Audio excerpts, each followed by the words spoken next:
This is SYMPHONY Z47. SYMPHONY Z সিরিজের নতুন সদস্য। রিসেন্ট টাইমে SYMPHONY Z সিরিজের যতগুলো স্মার্টফোন আমরা লঞ্চ হতে দেখেছি, এটা দেখতে কিন্তু অলমোস্ট সেরকম, মানে বেশ স্মার্ট স্কোয়ার বক্সি শেপের স্মার্টফোন। 464GB ভ্যারিয়েন্টে বাংলাদেশ মার্কেটে এসছে এই স্মার্টফোনটি। রিয়ার প্যানেলটা যেমনটা দেখছেন একদম গ্লাসের মতো, বাট এটা আসলে গ্লাস না, এটা প্লাস্টিকে তৈরি। এর উপরে সহজেই ফিঙ্গারপ্রিন্ট বসে যায়। কেস কভার ব্যবহার করা উচিত হবে অবশ্যই। আর এর বডি ফ্রেম সেটাও প্লাস্টিকে তৈরি। রাইট সাইডে হোম বাটন রয়েছে, যা আবার ফিজিক্যাল ফিঙ্গারপ্রিন্ট স্ক্যানার হিসেবেই কাজ করবে। দেখুন, এটা কিন্তু বেশ ফাস্ট অ্যান্ড একুরেট।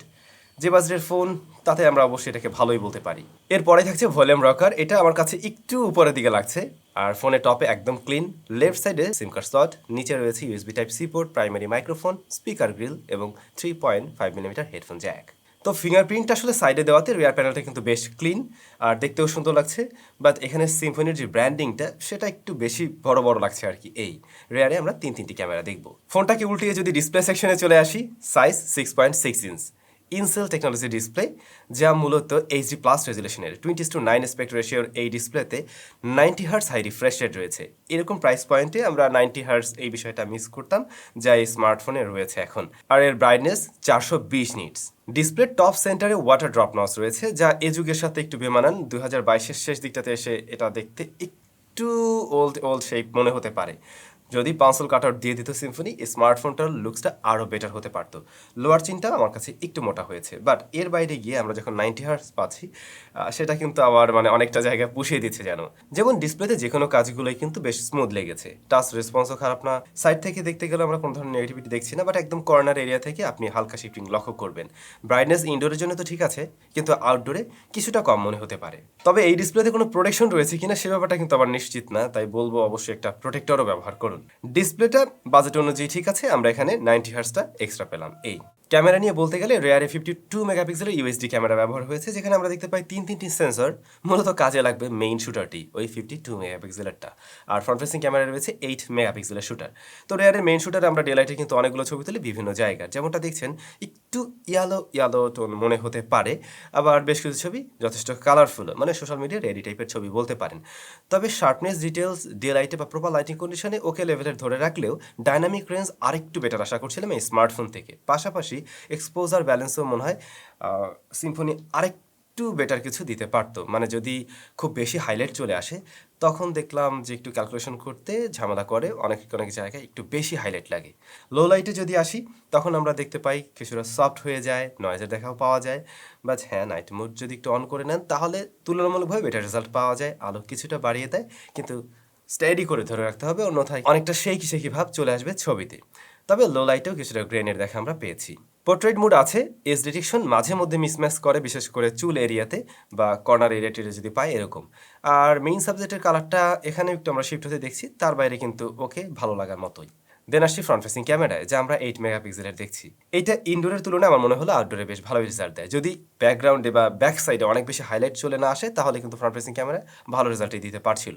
ফোনটা দিয়ে ভিডিও রেকর্ড করা যায় সর্বোচ্চ 1080p 30 fps-এ। ভিডিও একদমই এই বাজেটের অন্যান্য স্মার্টফোনের মতো অ্যাভারেজের কাতারই রাখতে হয়। যতটুকু মনে পড়ে, সিম্ফনির এরকম বাজেট রেঞ্জের অনেক ফোনের সাথে আমরা একটা আলট্রা ওয়াইড শুটারও পেয়েছি, সেটা 5 মেগাপিক্সেলের হতে পারে। তো এই ডিভাইসটাতে যদি ওরকম কিছু একটা দেওয়া হতো, তাহলে এই সেটআপটা আরও দারুণ হতে পারতো, অনেকেরই কাজে লাগতো। ওয়েল, পারফরমেন্স সেকশনে এসে আমরা দেখছি এটাতে 4GB র্যাম রয়েছে এবং 64GB স্টোরেজ রয়েছে। এটা রান করছে অ্যান্ড্রয়েড 12-এ এবং প্রসেসর হিসেবে আমরা পেয়েছি ইউনি SoC T606, যার গ্রাফিক সেকশনকে পাওয়ার করছে পাওয়ার VR Z57। তো এই প্রাইস পয়েন্টে সিম্ফনি 4GB র্যাম দিয়েছে এবং 64GB স্টোরেজ দিয়েছে। এই দুইটা বিষয় অবশ্যই ভালো। স্টোরেজ বেশি থাকলে এই ধরনের ফোনগুলো লং রানেও একটা বেটার রেজাল্ট দিতে পারে। আর র্যাম বেশি থাকাতে মাল্টিটাস্কিং আমরা মোটামুটি একটা বেটার রেজাল্ট পেয়েছি। রেগুলার পারফরমেন্স এই স্মার্টফোনে ঠিকঠাক দিতে পারছিল। App open close time decent বলবো আমি, একদম সুপার লেভেলের ফাস্ট কিছু না, বাট দাম অনুযায়ী মেনে নেওয়ার মতো। কখনো একদম ফ্রিজ হয়ে যেতে বা আটকে যেতে আমরা লক্ষ্য করিনি। এর ইউআই এর মাঝে বেশ কিছু ব্লোটার আমরা পেয়েছি, যেগুলো আসলে এই ধরনের বাজেট ফ্রেন্ডলি স্মার্টফোনে না থাকাটাই ভালো। সিম্ফনি এই বিষয়ের দিকে একটু নজর রাখতেই পারে।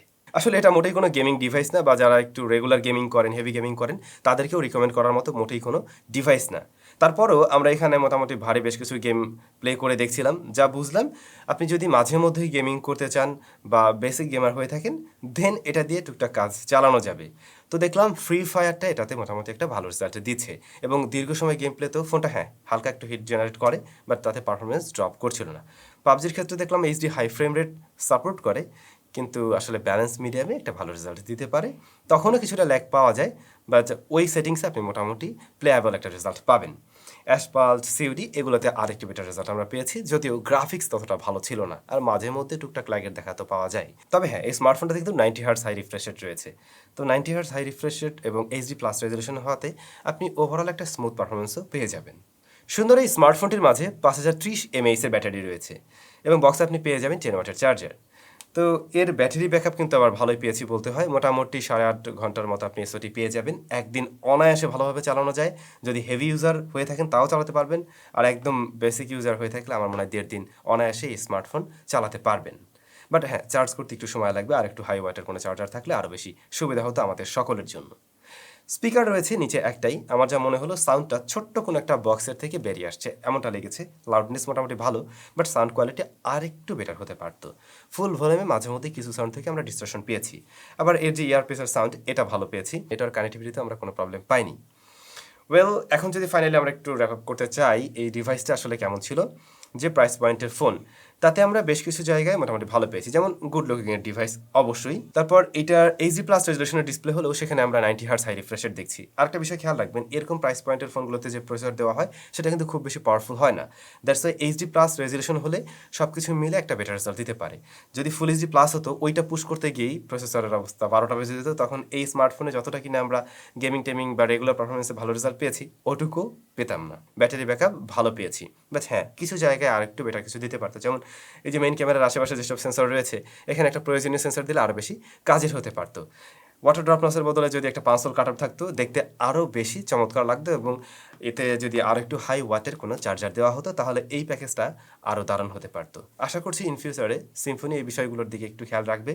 যদিও এই মুহূর্তে দাঁড়িয়ে আসলে ডলার রেট এবং ম্যানুফ্যাকচারিং কস্ট সব কিছু মিলে কোম্পানি মানে কোনো কোম্পানি পেরে উঠছে না, সেখানে আমাদের দেশি ব্র্যান্ড মোটামুটি টুকটাক অনেক কিছুই দেওয়া ট্রাই করছে এবং তারাও আসলে মার্কেট ধরে রাখা ট্রাই করছে, এটাই অনেক বড় বিষয়। আশা করছি নেক্সট টাইম তারা ভালো কিছুই করবে। তো আপনাদের কাছেই বা এই স্মার্টফোন কেমন লাগলো অবশ্যই কমেন্ট করে জানাবেন। সবাই ভালো থাকবেন, সুস্থ থাকবেন, টাটা।